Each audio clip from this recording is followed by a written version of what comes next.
Buenas noches. Antes de empezar, por seguridad cambié nombres, lugares y ciertos detalles. Han pasado años, pero hay cosas que todavía prefiero no contar exactamente cómo ocurrieron. Trabajé durante mucho tiempo haciendo labores domésticas en la casa de un hombre muy poderoso del norte del país. No me refiero a alguien conocido solo en su colonia o en su ciudad.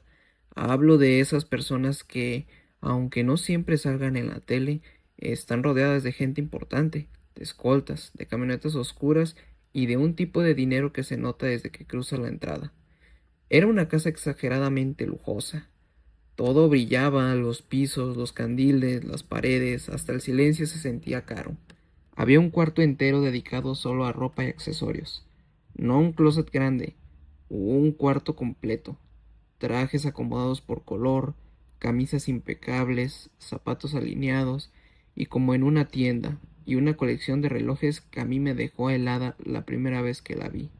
No sé de marcas, pero eran muchísimos, decenas y decenas, de todos los colores y estilos.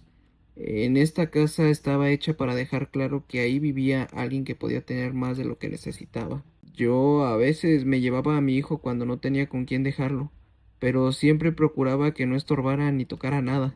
Esa casa me imponía, no por lo elegante, sino por la gente que entraba y salía. Hombres serios, de traje, que hablaban en voz baja, choferes que nunca se separaban del coche, guardias que te veían como si una simple mirada de más ya fuera una falta. Había noches en las que llegaban visitas especiales. Desde temprano se sentía el cambio en el ambiente. Nos daban más órdenes de lo normal. Todo tenía que estar perfecto, y se notaba que no era una reunión cualquiera. Botellas caras, vasos especiales, hielo, comida servida a cierta hora, puertas cerradas, y la instrucción silenciosa de siempre: entrar a dejar las cosas y salir sin hacer preguntas. La noche que más recuerdo empezó así. Había más movimiento de lo normal desde la tarde. Llegaron varias camionetas y hombres que yo ya había visto antes. Algunos parecían funcionarios, otros no sé qué eran, pero todos se comportaban como gente acostumbrada a mandar. Me pidieron tener listo café, refrescos, botana, whisky y después una jarra de té helado para los salones privados. Yo entré solo el tiempo necesario para dejar todo en la mesa. Nunca fui metiche. En trabajos así uno aprende rápido a bajar la mirada y a no quedarse ni un segundo más de lo necesario. Pero aún sin querer, uno alcanza a notar cosas. Conversaciones que se cortan cuando entras, caras tensas, papeles extendidos sobre la mesa, ceniceros llenándose demasiado rápido, teléfonos vibrando y nadie atreviéndose a contestar allá adentro. La reunión duró horas. Ya era bastante noche cuando por fin empezaron a irse. Escuché motores arrancando, puertas cerrándose y el eco de voces cada vez más lejos. Esperé unos minutos y luego me tocó entrar a recoger los vasos, platos y botellas vacías. Lo recuerdo clarito, porque fue uno de esos momentos en los que el cuerpo entiende algo antes que la cabeza. La puerta estaba medio abierta, las luces seguían encendidas. Entré con la charola en las manos pensando solo en terminar rápido para irme a la cocina. Lo primero que vi fueron los vasos usados, servilletas arrugadas, una botella casi vacía y cenizas sobre un plato pequeño. Todo normal para una reunión así, pero en medio de la mesa había un maletín abierto, no cerrado, no escondido, abierto. Y adentro había dinero, muchísimo dinero. No eran unos cuantos billetes tirados, eran fajos completos, acomodados con un orden que daba más miedo que si hubieran estado desparramados. En ese instante sentí que se me fue el aire. Me quedé inmóvil unos segundos, con la charola apretada contra el pecho, viendo algo que yo sabía, con una claridad horrible que no debía haber visto jamás. No me acerqué, no toqué nada, ni siquiera levanté bien la cara. Bajé la mirada de inmediato y empecé a recoger lo más rápido que pude, tratando de no hacer ruido. Pero las manos me temblaban tanto que uno de los vasos chocó contra otro y ese sonido me lo peor. Sentí un miedo seco de ese que no necesita gritos ni amenazas. El miedo de entender que estás solo en un cuarto donde acaba de ocurrir algo que no te corresponde conocer. Lo peor vino después. Mientras recogía, sentí claramente que no estaba sola. No escuché pasos ni una voz, pero sentí esa presión extraña en la espalda, como cuando sabes que alguien te está mirando. Levanté apenas la vista y vi en el reflejo de un vidrio oscuro a uno de los escoltas parado afuera del salón. No dijo nada, no entró, solo estaba ahí, quieto, mirando hacia adentro. En ese momento entendí algo que hasta hoy no se me olvida. No importa si el maletín se me había aparecido por accidente. Desde el instante en que yo lo vi, alguien más supo que lo había visto. Terminé de recoger y sin decir una sola palabra pasé junto a ese hombre y ni siquiera me volteó a ver de frente. Eso me asustó más, porque no necesito hacerlo. La forma en la que estaba ahí, inmóvil, era suficiente para que yo entendiera el mensaje.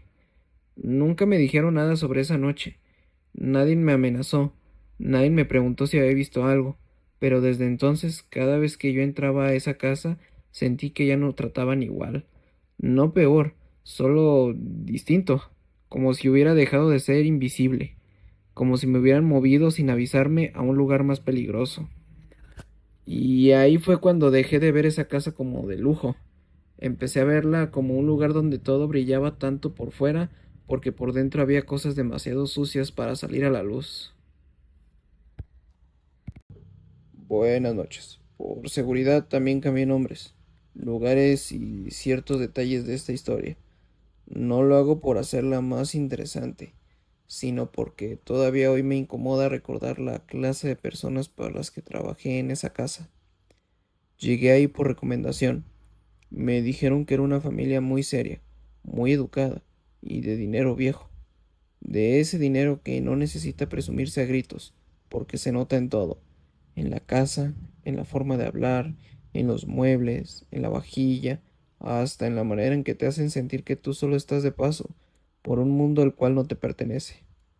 La casa era enorme, pero distinta a otras donde había trabajado. No se sentía moderna ni cálida. Todo era demasiado sobrio. Madera oscura, pasillos largos, cuadros viejos, cortinas pesadas y habitación donde siempre parecía faltar luz, aunque fuera de día. No era una casa abandonada ni sucia. Al contrario, era impecable, pero tenía algo que me incomodó desde el principio. Era como si dentro de esas paredes todo estuviera en orden, menos el ambiente. La familia casi no hablaba de más conmigo. Eran correctos, secos y bastante reservados. El señor de la casa era de los hombres que no levantan la voz porque no la necesitan. La señora siempre iba perfectamente arreglada, pero rara vez sonreía, y había ciertas noches en las que el ritmo de la casa cambiaba por completo. Esas noches me pedían quedarme un poco más tarde o regresar a una hora un poco común para dejar café, pan, charolas o platos de comida en una sala interior que normalmente permanecía cerrada. Nunca me decían quiénes iban a venir, solo me daban instrucciones muy precisas: dejar todo servido, retirarme rápido y no volver a entrar hasta que me llamaran. Los primeros días pensé que se trataban de reuniones privadas de negocios, pero empecé a notar detalles que me hicieron pensar otra cosa. En varias partes de la casa había símbolos discretos. No hablo de cosas exageradas ni de películas. Eran detalles pequeños. Un anillo con un diseño extraño, un pisapapeles con ciertas figuras geométricas, un cuadro con herramientas antiguas acomodadas de una forma muy específica, un pin metálico que el señor usaba en reuniones importantes y un reloj de pared en un despacho privado que tenía grabados que yo no entendía, pero no parecía estar ahí solo de adorno. También había objetos que nunca se movían del lugar, como si tuvieran un sitio exacto que no debían alterarse. Una caja de madera en una repisa alta, un paño oscuro doblado dentro de un gabinete, dos candelabros pesados guardados aparte de la vajilla normal y un pequeño libro viejo que una vez vi sobre una mesa lateral y que después desapareció por completo. Con el tiempo dejé de pensar que eran solo rarezas de gente rica. Las reuniones casi siempre eran de noche, Llegaban hombres mayores, casi todos muy bien vestidos, muy serios, y hablaban poco entre ellos cuando cruzaban la casa. No se saludaban con el escándalo normal de una visita. Entraban como si ya supieran exactamente a qué iban. Algunos llevaban carpetas, otros cajas, y un par de veces vi que uno de ellos traía algo envuelto en una tela oscura, cargándola con ambas manos, con demasiado cuidado para que fuera algo cualquiera. Yo evitaba mirar de más, pero en trabajos así una termina notando cosas sin querer. El olor era diferente esas noches. No olía solo a café o comida. Había cera caliente, loción fuerte, madera vieja y algo parecido al incienso, pero más seco, más serio, como si no fuera un olor para ambientar, sino parte de algo más. Ok. Una noche fue la que me dejó peor. Me habían pedido preparar café, vasos con agua y una bandeja con pan dulce. Cuando llegué a la sala interior ya estaba ocupada. La puerta no estaba completamente cerrada, y antes de entrar escuché que todos guardaron silencio al notar mis pasos. Ese silencio me pesó más que cualquier grito. Empujé apenas la puerta, dejé la charola sobre una mesa auxiliar y aunque bajé la mirada como siempre, alcancé a ver lo suficiente para entender que esa reunión no era normal. Los hombres no estaban sentados como en una junta cualquiera, estaban colocados en cierto orden, demasiado rectos, demasiado atentos. Sobre la mesa principal no había papeles ni botellas, sino varios objetos acomodados con cuidado, dos candelabros encendidos, un paño oscuro extendido y una caja de madera abierta. No vi qué había dentro, pero todos miraban hacia ahí con una seriedad que me puso la piel chinita. Cuando terminé de dejar las cosas, me di media vuelta para salir. Fue entonces cuando uno de los hombres me dijo con un tono tranquilo pero frío que la puerta se cerraba por fuera. No fue una amenaza, ni siquiera sonó agresivo, pero la forma en la que lo dijo me hizo sentir que quería asegurarse de que nadie volviera a entrar por error. Me fui a la cocina con una sensación horrible en el cuerpo, no porque hubiera visto algo sobrenatural, sino porque por primera vez sentí claramente que estaba dentro de algo reservado, antiguo y totalmente ajeno a mí, algo donde la gente hablaba poco a poco porque no necesitaba explicarse. La reunión terminó mucho más tarde de lo normal. Cuando me tocó recoger, la sala ya estaba vacía, pero el ambiente seguía raro, como cargado. Las velas estaban consumidas hasta la mitad, el olor seguía suspendido en el aire, y sobre el paño oscuro había quedado una marca húmeda, circular, como si hubieran apoyado algo pesado encima durante mucho tiempo. No vi sangre, ni nada dramático, ni nada que pareciera sacado de una película, y tal vez por eso me perturbó más, porque todo se veía limpio, correcto, casi elegante, como si lo que hubiera pasado ahí pudiera esconderse perfectamente detrás de las buenas maneras, del dinero y de los apellidos importantes. Después de esa noche seguí yendo unas cuantas veces más, pero ya no me sentía igual. Empecé a notar que en esa casa todos sabían guardar silencio demasiado bien. Nadie explicaba nada, nadie preguntaba nada y nadie parecía sorprendido por esas reuniones. Era como si el secreto no estuviera en lo que hacían, sino en lo acostumbrados que estaban a hacerlo. Renuncié poco después. Inventé cualquier pretexto. Hasta la fecha no puedo asegurar exactamente qué eran esas reuniones, pero sí puedo decir algo. En otras casas de ricos vi lujos, vicios, infidelidades, pleitos y cosas turbias. En esa no. En esa lo que sentía era otra cosa. Se sentía estructura, jerarquía, costumbre, y eso honestamente fue lo que más miedo me dio. Buenas noches. Esta historia me pasó cuando entré a trabajar de planta en la casa de una señora viuda que vivía en una colonia muy tranquila, en una casa grande, elegante y demasiado silenciosa. No era una casa vieja, ni se sentía abandonada. Todo estaba limpio, ordenado. y en perfecto estado. Pero desde mis primeros días, ahí hubo algo que me empezó a inquietar sin que yo supiera bien por qué. La señora vivía sola, o al menos eso me dijeron desde el principio.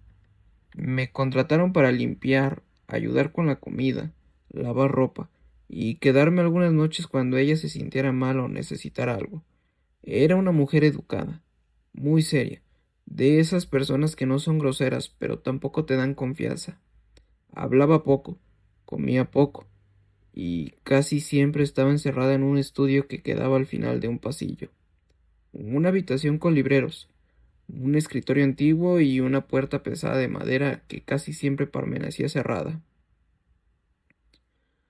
Al principio no le di importancia. Hay gente que disfruta estar sola y ya, pero luego empecé a notar una rutina que se repetía demasiado. Por las tardes, casi siempre a la misma hora, la señora se metía al estudio y cerraba la puerta. Al poco rato yo empezaba a escuchar su voz, no rezando ni hablando por teléfono, hablando con alguien. Hacía pausas, respondía, a veces hasta soltaba una risa corta o bajaba la voz, como si estuviera escuchando con atención. No alcanzaba a distinguir las palabras completas, pero sí el ritmo de una conversación normal. La primera vez pensé que estaba haciendo una llamada, la segunda también, pero después me di cuenta de algo raro. Nunca la vi entrar con celular, y mucho menos cuando salía. El teléfono de la casa seguía en la base, y su celular estaba cargando en la recámara. Aún así traté de no pensar mal. En trabajos así aprende a no meterse de más en la vida de los patrones. El detalle que empezó a moverme todo fue el café. Casi todos los días, cerca de esa misma hora, me pedía que le llevara una charola al estudio. A veces solo el café, a veces café y galletas, a veces 2 vasos con agua. Lo normal, pensé yo, hasta que me di cuenta de que varias veces me decía exactamente lo mismo. Déjalo aquí, por favor, señalando una mesita junto al escritorio, y luego agregaba, gracias, ya no necesitas volver a entrar. Eso no tendría nada de raro, si no fuera porque más de una vez cuando yo recogía después encontraba 2 tazas usadas. No siempre, pero sí varias veces. Una tenía el labial de ella y la otra no. Me recuerdo perfecto de las primeras veces que lo noté porque me quedé mirando la charola más de lo normal. Las 2 tazas estaban vacías. Una cucharita tenía una gota seca de café a un lado. Una servilleta estaba doblada y la otra arrugada. Detalles mínimos, sí, pero detalles que te hacen pensar que no estabas imaginando cosas. No dije nada. Me convencí que probablemente la señora servía el café en 2 tazas por costumbre, o por manía, o porque sí, pero luego empecé a escuchar mejor. No eran monólogos. Había pausas demasiado naturales, cambios de tono, momentos donde ella se quedaba callada como si alguien más estuviera hablando. A veces su voz sonaba suave, casi íntima, otras veces se notaba molesta, como en una discusión baja. Una tarde incluso escuché que dijo claramente, no empieces otra vez. Me detuve en seco con un trapo en la mano. Esperé unos segundos pensando que quizás había alguien más adentro y yo me había enterado. Pero cuando la señora salió del estudio, salió sola. Cerró la puerta detrás de sí y siguió caminando como si nada. Con los días empecé a poner más atención, aunque me diera vergüenza admitirlo. Una tarde mientras limpiaba el pasillo, volví a escucharla dentro del estudio. Esta vez su voz sonaba distinta, más tranquila, hasta cariñosa. Dijo algo que no alcancé a entender, y después guardó silencio. Luego se rió bajito. No fue una risa nerviosa ni rara, fue una risa de conversación, de cuando alguien te dice algo conocido. Eso me inquietó más que cualquier grito. Me acerqué apenas, no a pegar a la oreja como metiche, sino lo suficiente para confirmar lo que llevaba días sintiendo. Adentro parecía haber 2 personas, aunque la única voz clara fuera la de ella. Esa noche me costó dormir. Empecé a darle vueltas a todo. Tal vez veía a alguien entrar cuando yo no estaba. Tal vez tenía visitas privadas. Tal vez se trataba de alguna terapia o algo más simple que yo estaba complicando. Pero entonces pasó algo que me desacomodó por completo. Una mañana me pidió limpiar el estudio porque iba a salir varias horas. Era la primera vez que me dejaba entrar sola y con calma. Aproveché para sacudir libreros, limpiar el escritorio, acomodar papeles y ventilar un poco. Todo se veía normal, salvo por una cosa. Frente al escritorio había una silla colocada exactamente del otro lado, como si alguien se sentara ahí todos los días a conversar con ella. No sería nada raro en cualquier otro cuarto, solo que esa silla tenía algo que no me gustó. El asiento estaba apenas hundido, no de forma exagerada, solo lo suficiente para dar la impresión de uso reciente.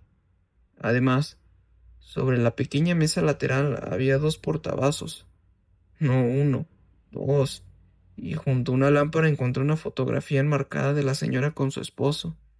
Él estaba sonriendo, mucho más joven, con una mano sobre el hombro de ella. Cuando levanté la foto para limpiarla, vi una fecha escrita atrás con pluma y una frase corta dedicada a ella.